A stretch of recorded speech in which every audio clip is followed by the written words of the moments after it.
Olá, eu sou Haroldo Dutra Dias, doutorando em neurociências, graduando em psicologia, escritor best-seller, juiz de direito, pai, marido, professor e diretor pedagógico do Odisseia Academy, uma escola que faz da psicoeducação um caminho para uma vida com mais sentido.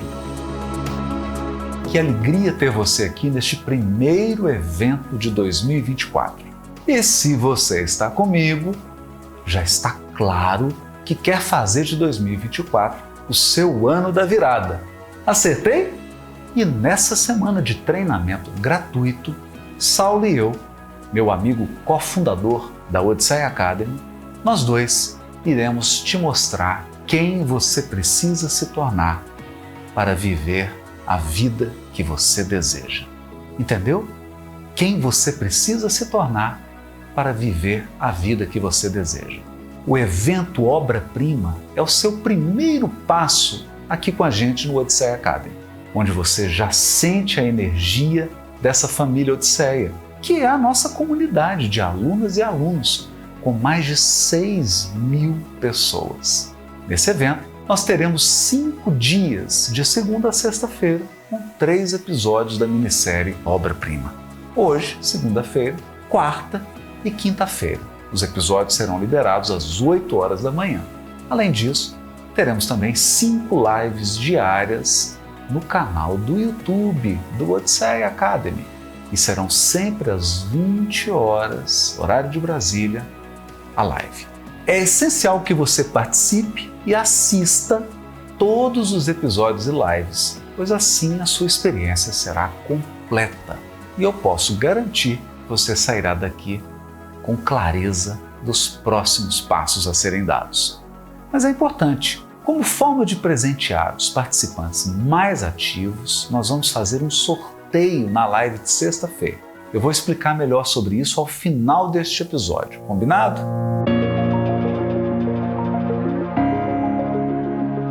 Ao longo da semana, você irá caminhar conosco alguns passos na direção da sua vida sob medida. Através do conhecimento que vamos disponibilizar para você, será possível entender melhor quem é você, quais são seus sonhos, como se aproximar deles um dia de cada vez. Mesmo que você já tenha tentado diversas vezes criar metas, estabelecer objetivos, um quadro de sonhos e ainda não tenha tirado do papel ou obtido sucesso em nada disso, eu quero te dizer que é possível alcançar cada um deles.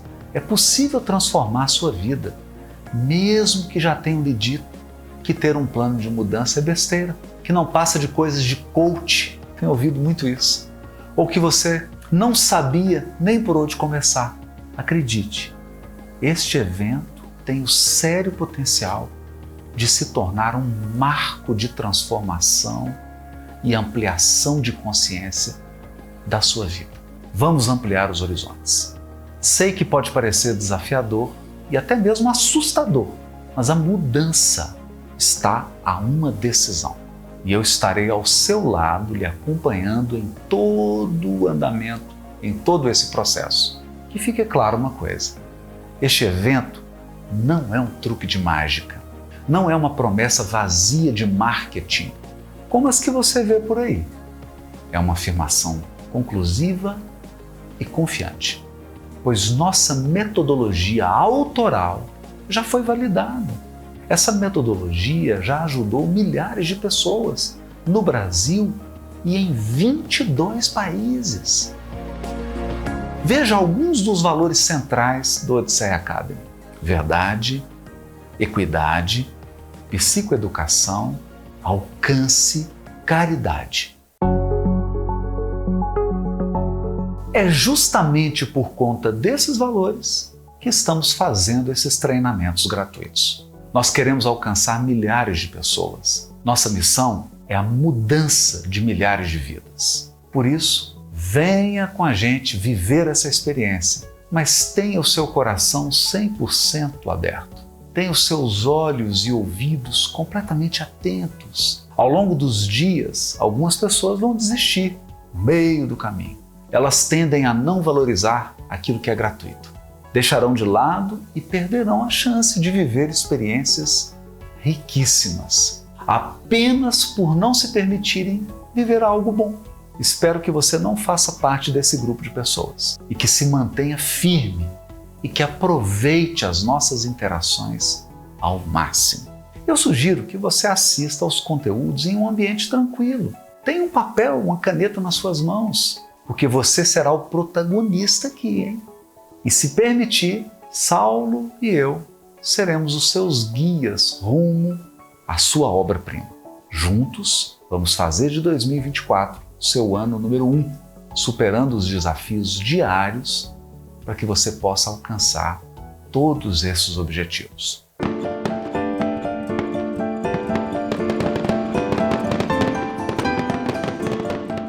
Todo início de ano, nós experimentamos um sentimento ambíguo. Por um lado, a gratidão e a certeza de que Deus nos deu uma nova página, uma nova oportunidade de escrever algo, de reescrever, de corrigir, de recomeçar, de seguir adiante. E por outro lado, um sentimento de que algumas coisas do ano que passou, do ano que ficou para trás, não correram como planejado. Deixaram a desejar.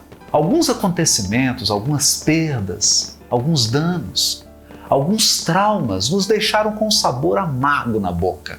Então começa o ano e a gente experimenta esse mix, esse misto de emoções, não é verdade? Você também se sente assim? Um misto de esperança e frustração? Um misto de expectativa e decepção?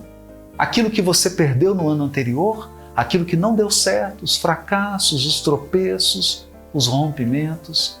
E por outro lado, o coração aí batendo, querendo recomeçar, querendo reconstruir, querendo fazer diferente, querendo avançar. É natural isso. Esse é o contexto de um ano que se inicia. Nós temos uma energia, um ímpeto, aquele impulso para construir, mas ao mesmo tempo existe uma inércia, uma força que nos puxa para trás, porque hábitos foram construídos no passado, entende? O ano que passou não foi simplesmente o término de um calendário, não foi o final de uma folhinha. Hábitos ficaram, permaneceram. Alguns hábitos que não são saudáveis, alguns que são responsáveis pelo seu fracasso, pelas desilusões, por aquilo que não deu certo. Alguns hábitos que estão nos puxando para baixo, alguns hábitos que estão nos amordaçando, obstruindo a nossa evolução, nosso progresso, a nossa prosperidade, o nosso florescimento. Eu sei que tudo isso é verdade. Então fica essa sensação dúbia. Por incrível que pareça, embora as academias de ginástica estejam lotadas, embora todo mundo tenha começado um regime novo, embora todo mundo tenha feito promessas, tenha iniciado cursos, tenha se matriculado em programas, em cursos novos, janeiro é um mês estranho. Parece que não engrenou a marcha, parece que o carro não ligou, parece que o motor não está pronto, que não está aquecido. Aquela sensação estranha. Mas fica tranquilo, fica tranquila, isso é natural. Faz parte do início de ciclo, é assim mesmo. Todo início de ciclo tem um sabor do ciclo anterior. Todo início de ciclo guarda ainda aquele amargo e aquele doce do que ficou para trás. E a gente precisa dessa transição. Eu gosto de uma metáfora que esclarece bem isso.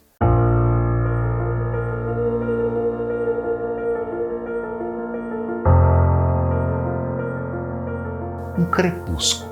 Lembra de um crepúsculo? Como é um crepúsculo? Imagina, não fica de noite de uma hora para outra. Da mesma maneira que não amanhece de uma hora para outra. Não fica de manhã, de um momento para o outro. Começa a ficar aquele tom lilás no crepúsculo, aquele tom bonito, uma vermelhidão. O dia vai se pondo, a noite vai chegando devagarinho. Da mesma maneira, o amanhecer.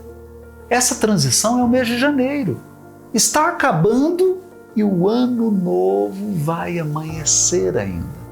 Da mesma maneira que você não sai automaticamente da madrugada para o alvorecer, a gente tem que ter paciência com o ano novo que está chegando. O ano novo amanhece devagar, Começa ali uns raiozinhos, vai clareando, então a gente tem que ter essa paciência.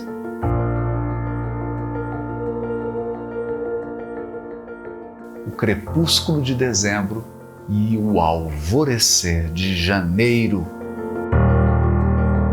Agora, já para o final de janeiro, início de fevereiro, você está num dia claro.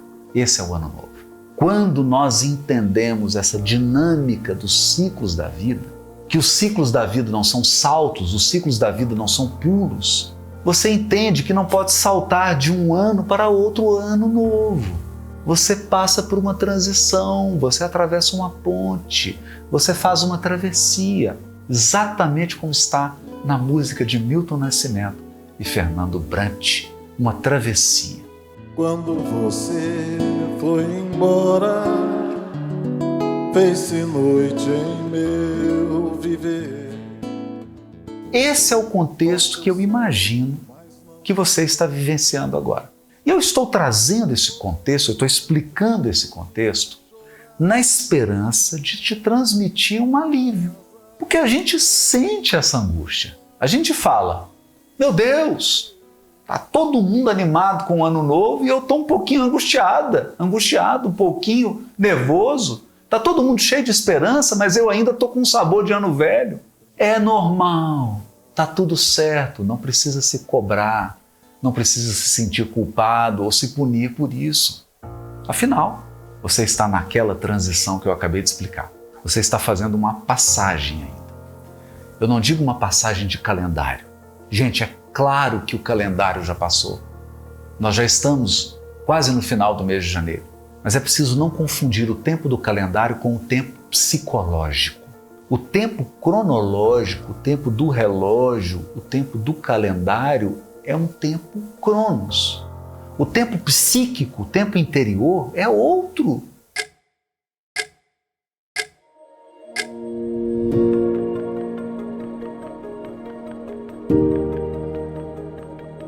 Há um filósofo que eu adoro, Henri Bergson, que fala muito sobre isso, da duração interna, a duração do tempo percebido, a duração psíquica, como nós percebemos o transcurso do tempo e qual o valor que nós colocamos nisso. Quando você está conversando com alguém que você gosta, um assunto bastante interessante, o tempo voa, não é verdade?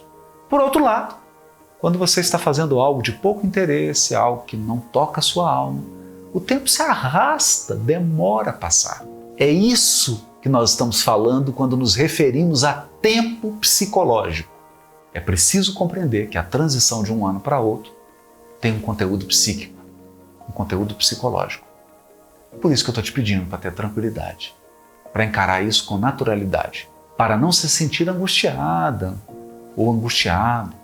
É natural sentir medo, é natural se sentir preocupado, é natural um pouquinho de ansiedade, um pouquinho de pessimismo, misturado com esperança.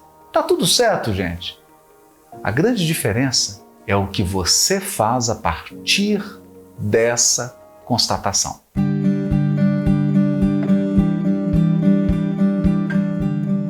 Viver não é ter 100% de tudo. Viver exige intenção, desejo, sonho, expectativa, esperança. Viver é tudo isso. Mas eu não vou realizar todas as minhas expectativas. E graças a Deus. Sabe por quê? Porque tem que ficar faltando algo. Se não faltar, você não prossegue a sua jornada, você não continua caminhando. O segredo aqui é sempre seguir adiante, o segredo é sempre estar em movimento, sempre estar dando passos na direção dos seus sonhos. Sonhos que vão se ampliando, desejos que vão se apresentando, vão surgindo. Essa é a vida, uma renovação constante, uma ampliação constante. E está tudo bem se você se sente perdido, ou se não sabe ainda qual a sua missão de vida. Muitas pessoas me perguntam isso. Qual a minha missão? O que eu vim fazer neste mundo? É uma pergunta recorrente e é uma dúvida legítima. Eu gosto de abordar esse assunto de uma forma mais geral. Eu começo dizendo o seguinte: tem dois aspectos da sua missão, tem dois pontos que você precisa considerar. Você veio para se tornar alguém melhor. e você veio para fazer o mundo um lugar melhor. Esses são os pontos. Mas veja, você acha que isso vai acontecer sem você agir? Sem você tomar uma decisão? Você realmente acredita que vai se tornar uma pessoa melhor, que a sua vida vai se tornar melhor, cruzando os braços e assumindo uma postura passiva? Uma postura de vitimismo? Você realmente acredita que algo vai melhorar desse jeito? Por isso, qual a sua postura perante o ano novo e perante a sua vida? Como você reage às coisas que estão lhe acontecendo? Você se vitimiza ou assume ativamente a responsabilidade pela consequência dos seus atos e das suas escolhas? Se você não compreende o seu modus operandi, o seu padrão de respostas comportamentais, a maneira como você reage às situações que a vida te apresenta, se você não sabe lidar com suas crenças limitantes, se mesmo sabendo que um hábito é ruim, você continua insistindo nele, bom, nesse caso você continuará vivendo uma vida medíocre, pois está apenas sobrevivendo. Você está no que chamamos de estado de vítima.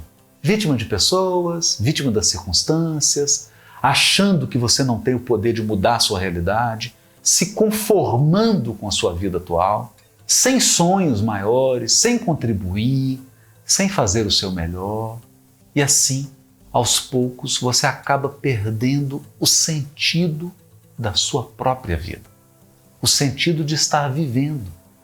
E nesse estado, você faria de 2024 mais um ano igual a todos os outros, sem grandes alegrias, sem grandes encontros, sem grandes transformações.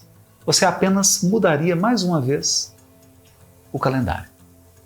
Já diziam meus avós, ajuda-te que o céu te ajudará. Então, faça a sua parte, faça a sua parte. Você é um dom divino e quero lhe abrir os olhos para isso.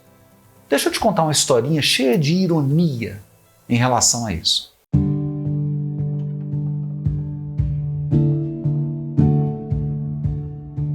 Certo dia o sujeito chegou na casa do vizinho e viu que o vizinho tinha plantado, tinha cultivado um jardim maravilhoso.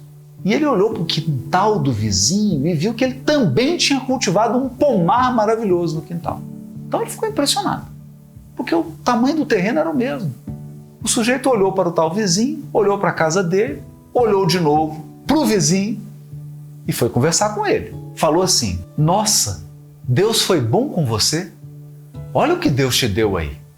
O vizinho, sem meias palavras, falou assim, em parte você tem razão. Deus foi muito bom. Deus me deu o sol, a chuva, o terreno, as sementes. Nada disso eu criei. Mas eu vou te dizer uma coisa. Isso aqui estava uma porcaria quando era só Deus que estava cuidando. Percebeu a ironia?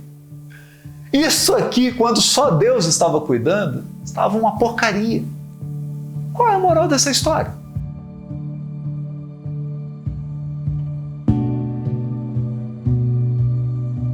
Deus faz a parte dele, mas você tem que fazer a sua.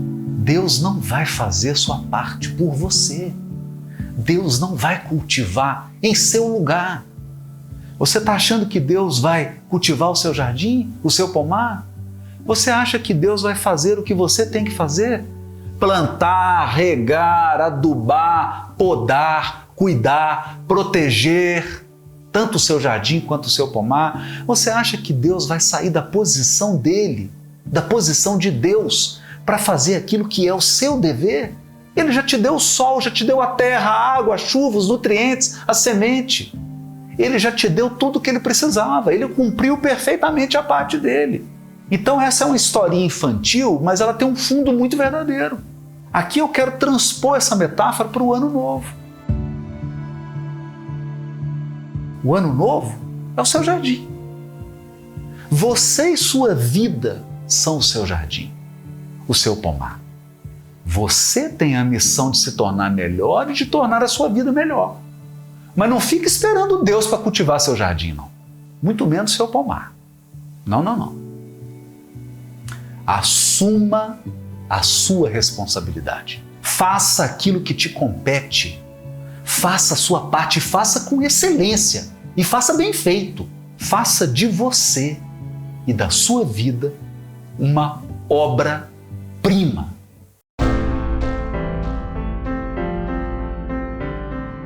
Obra-prima não quer dizer perfeição. Obra-prima quer dizer singularidade. Obra-prima não quer dizer que está tudo completo. Até porque a perfeição não é deste mundo e não é para os seres humanos. A perfeição pertence a Deus. Obra-prima no dicionário quer dizer o melhor trabalho de um escritor, de um artista, de um músico.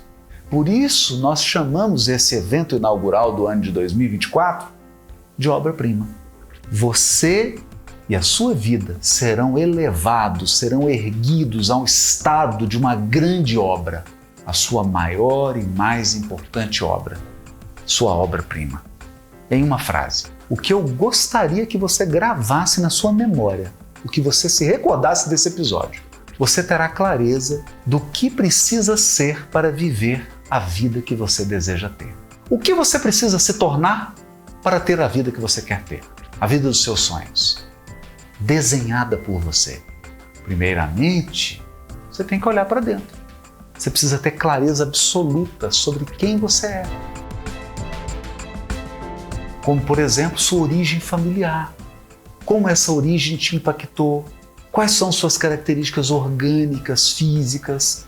Qual é a sua mentalidade? Quais são seus valores, seus princípios, suas crenças? Tudo que compõe a sua individualidade. Você precisa ter muita clareza sobre isso. Bom, antes de nós continuarmos nesse conteúdo, que eu reservei especialmente para esse episódio, eu vou falar sobre isso, eu quero te contar uma história.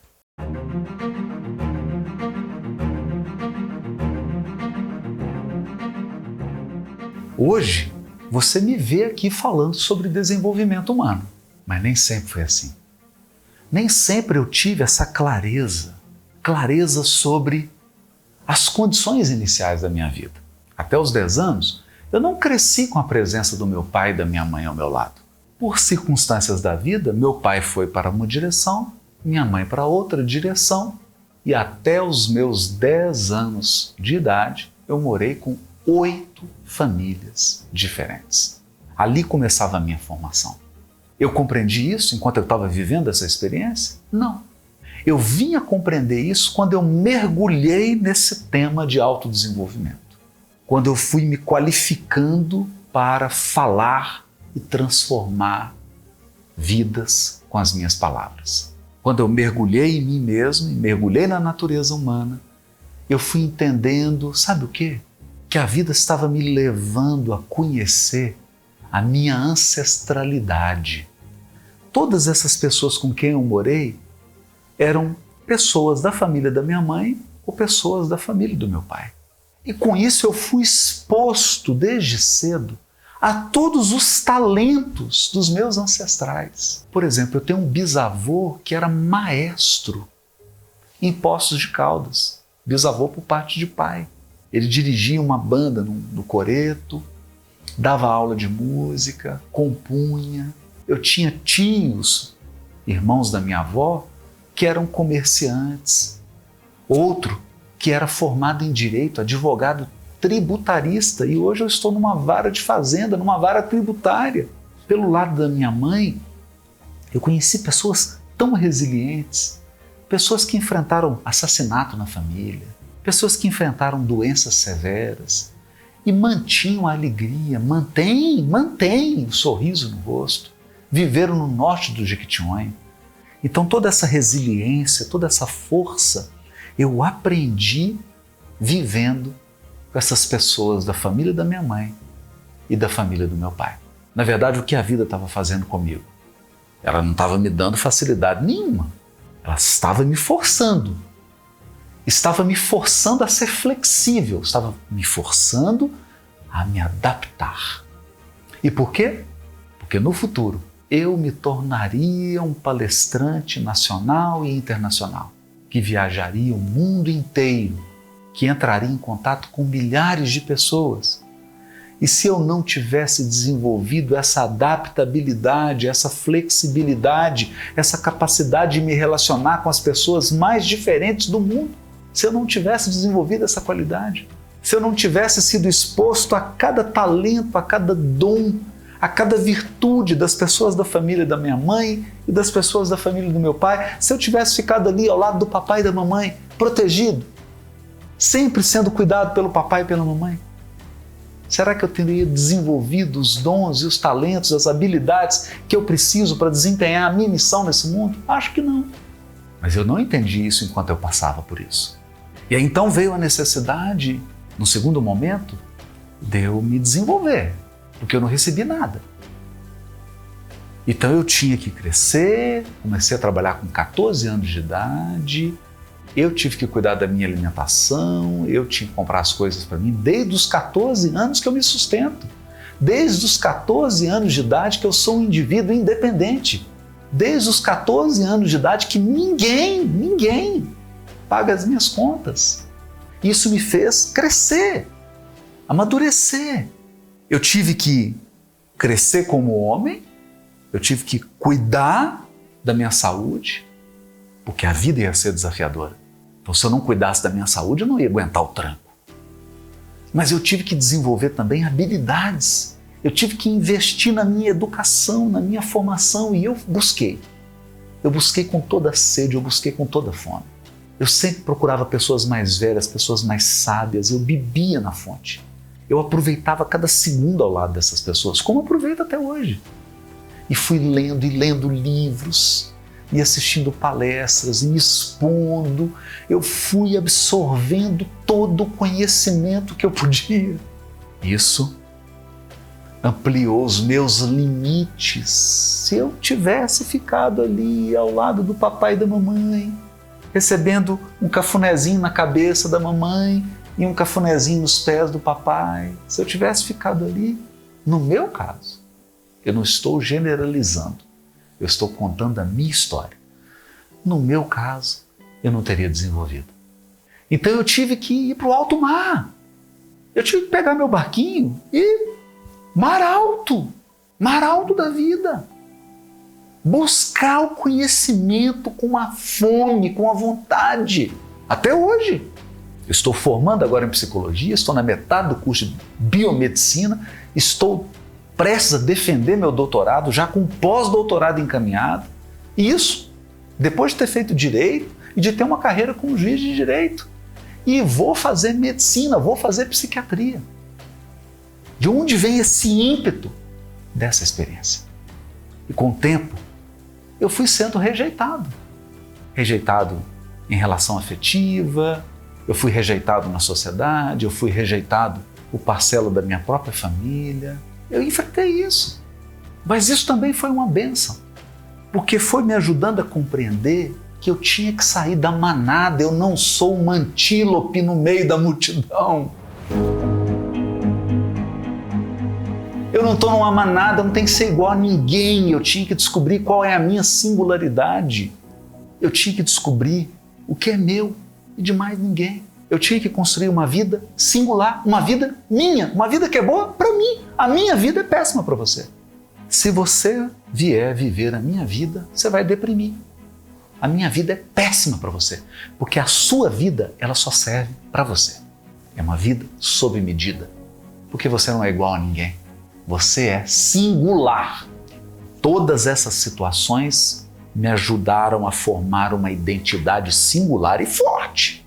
Uma personalidade forte, ousada, teimosa, obstinada, obsessiva, né?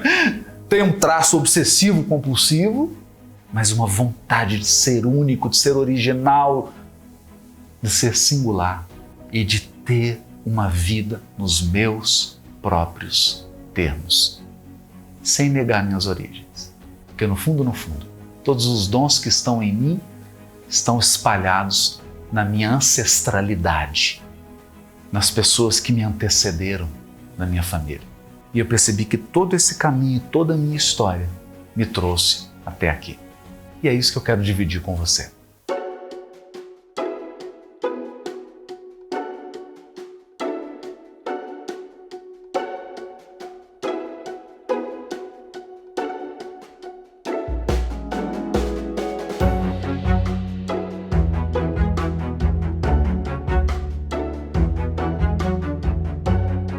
quero que você se imagine do ponto de vista pessoal. Esqueça seus relacionamentos, esqueça as outras pessoas. Nesse episódio, nós vamos falar de você. O melhor você que você pode ser. A melhor pessoa que você pode se tornar. Você na sua mais alta potencialidade. Vamos falar sobre isso? Então esquece marido, namorado, namorada, companheiro, companheira, filho, filha, parente. Esquece. Só você agora. Vamos falar de você. E eu quero que você se imagine como uma árvore.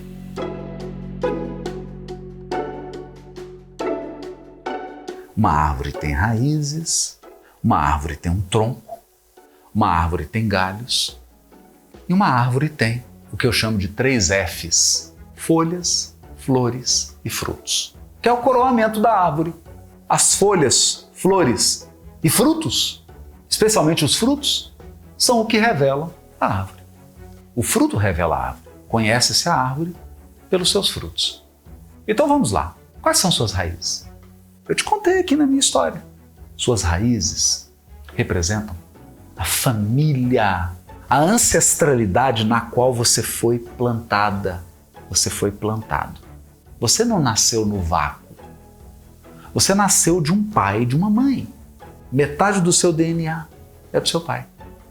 Metade do seu DNA é da sua mãe. Não interessa se seu pai morreu, se ele está vivo, se ele não presta, se a sua mãe não presta, se ela é honesta, se ela não é, se ela te abandonou, se ela cuidou, não interessa. Te deram a única coisa que não tem valor, porque é a coisa mais preciosa, a vida. Te deram tudo. Então quando você olha para a sua ancestralidade, essas são suas raízes. Olha para os seus ancestrais. Quais os talentos têm? Quais os dons? Pensa na sua mãe e na família da sua mãe. No seu pai e na família do seu pai. Quais os talentos, quais os dons, quais as habilidades que essas famílias têm, que essas pessoas têm? Isso está dentro de você, são as suas raízes. Isso é o que te sustenta.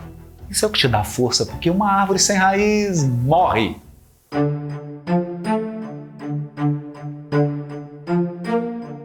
Mas o que as pessoas fazem? Sabe o que elas fazem? Elas dão as costas para o futuro delas e ficam julgando papai e mamãe. Viram juízes do papai e da mamãe, juízes da família do papai, juízes da família da mamãe. A mamãe é assim, mamãe não sei assim, papai é assim, papai não sei o quê. Ah, porque não sei o quê, é julgador. Quem te transformou em juiz dos seus ancestrais? E o tempo que você está gastando julgando os seus ancestrais é o tempo que você está tomando do seu futuro. Porque com certeza, se você está nessa posição, você não está fazendo nada da sua vida. Sua vida está parada. Porque você se tornou arrogante, orgulhosa, orgulhoso. Você se acha. Você se acha no direito de julgar. Sendo que você nem viveu. Da sua vida você não está fazendo nada. Mas se acha no direito de julgar seus ancestrais.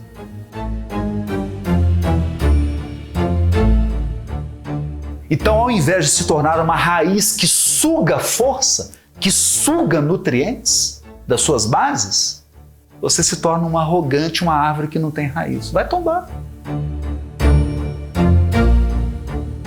Se você não tombar espiritualmente, você tomba mentalmente, emocionalmente e até em termos de vitalidade, até fisicamente. Não faça isso. A vida dos seus ancestrais não lhe diz respeito. Você pode ajudar, você pode aconselhar, mas você não é o responsável pela vida dos seus ancestrais. Você é o responsável pela sua vida. Você é a árvore nova. Você é a árvore que tem que avançar. E como que você faz isso? Segue para o tronco. Qual é o seu tronco?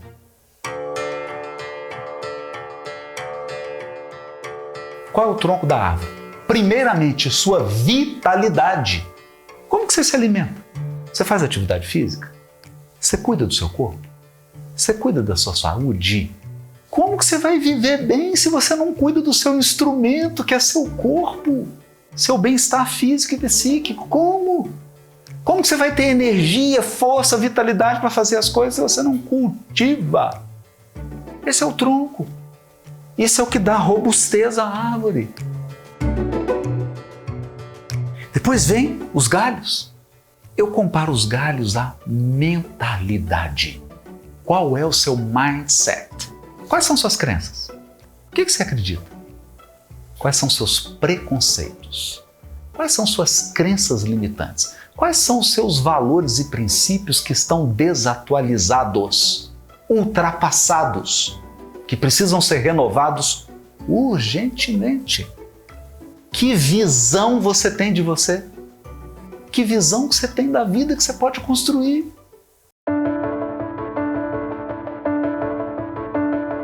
Pode parecer que eu estou fazendo perguntas banais, mas eu não estou. A maioria das pessoas está mergulhada na baixa autoestima. A maioria das pessoas, eu vou dizer uma coisa forte aqui, gente. A maioria das pessoas está mendigando afeto e aprovação do outro. Não tem as pessoas que estão na rua pedindo uma esmola, pedindo um prato de comida?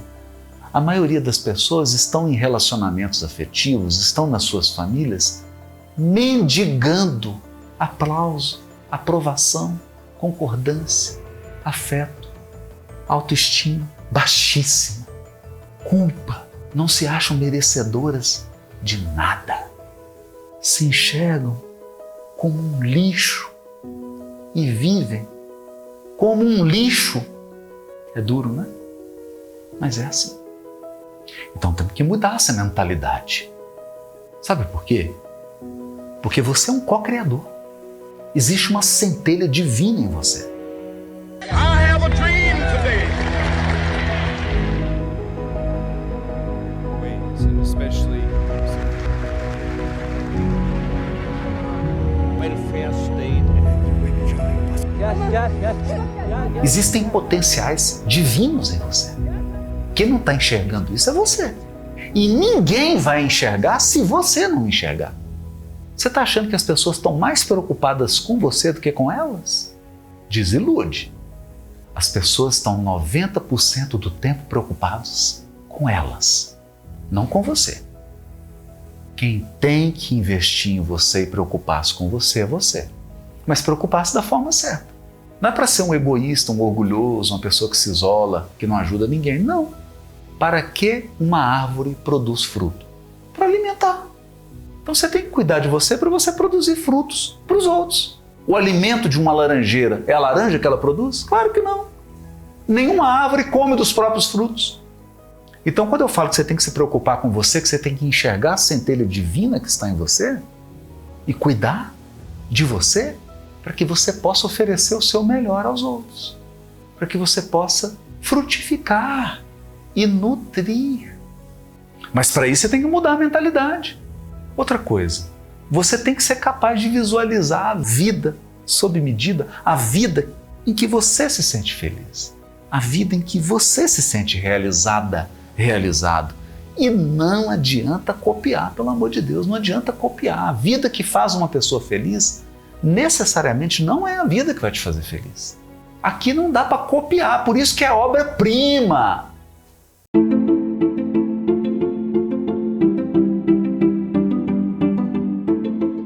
Michelangelo não copiou quando pintou a Capela Sistina.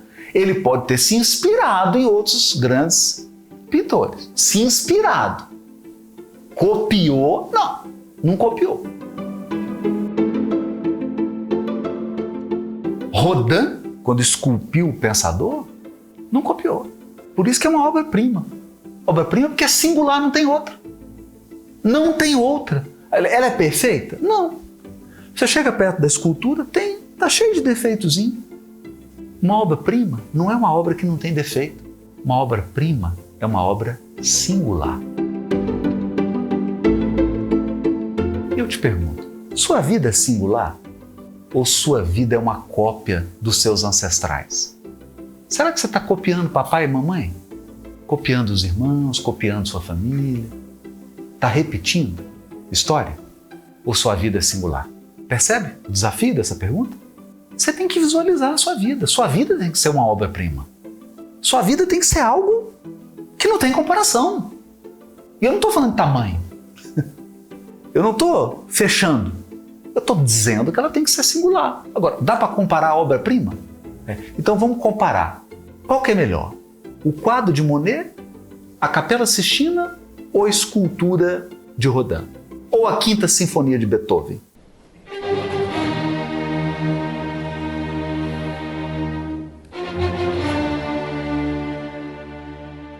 Mas como é que você compara essas coisas? Todas elas são obras-primas. Você vai comparar a escultura de Rodin com a Quinta Sinfonia de Beethoven? Faz sentido isso? Então por que você está se comparando com os outros? Por que você está comparando a sua vida com as outras vidas? Faça da sua vida uma obra-prima. Faça de você uma obra-prima. Mas entenda, aqui tem uma regra. E é por isso que eu falei das raízes da ancestralidade, do tronco, que é você cuidar do seu corpo, da sua saúde, da sua longevidade, da sua vitalidade. Depois você cuida da sua mentalidade, que são os galhos. E aí eu chego nas folhas, flores e frutos, que é a sua identidade. Entenda, quer uma vida melhor? Torne-se melhor.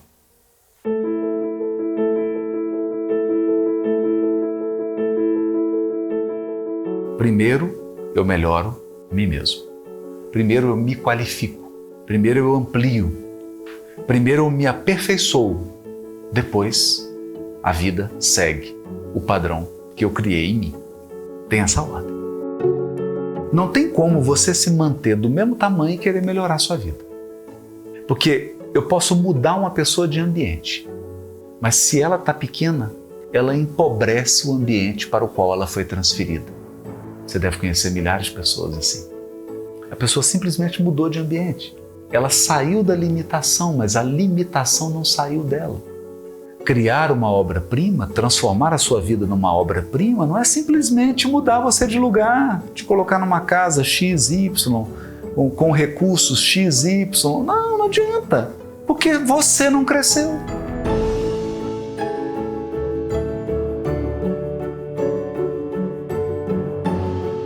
Se você não cresceu, se as suas habilidades não cresceram, se a sua mentalidade não se ampliou, se os seus sentimentos não se engrandeceram, não adianta mudar você de lugar. Melhore você. Depois, use os novos potenciais conquistados, as novas habilidades, os novos conhecimentos adquiridos para melhorar a sua vida. É assim que funciona. Não tem jeito. É assim que funciona. O vagão segue a locomotiva, não é o contrário. Primeiro vem o boi, depois a carroça. Primeiro você melhora, depois melhora a sua vida. Então você precisa se tornar alguém melhor, para depois tornar sua vida melhor. Melhor em que termos? Em que termos, Haroldo, que você está falando? Em que termos você está falando uma vida melhor? Nos seus termos. Vou dar um exemplo. Para mim, eu me sentiria 100% realizado se eu morasse perto do mar. Aí tem outra pessoa que vai dizer assim, eu prefiro uma serra, montanha, frio. A outra vai dizer assim, eu prefiro bem no interior, no mato. Quem está certo? Todo mundo. Porque aqui não tem certo ou errado. Aqui tem singular. É por isso que você tem que visualizar. Você tem que imaginar. Você tem que ter isso com clareza para você alcançar.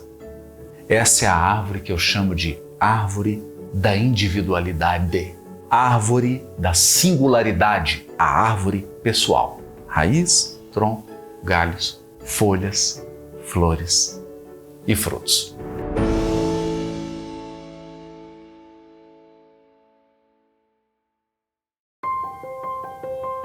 Bom, no episódio 2, eu continuo esse conteúdo, mas agora com outra árvore.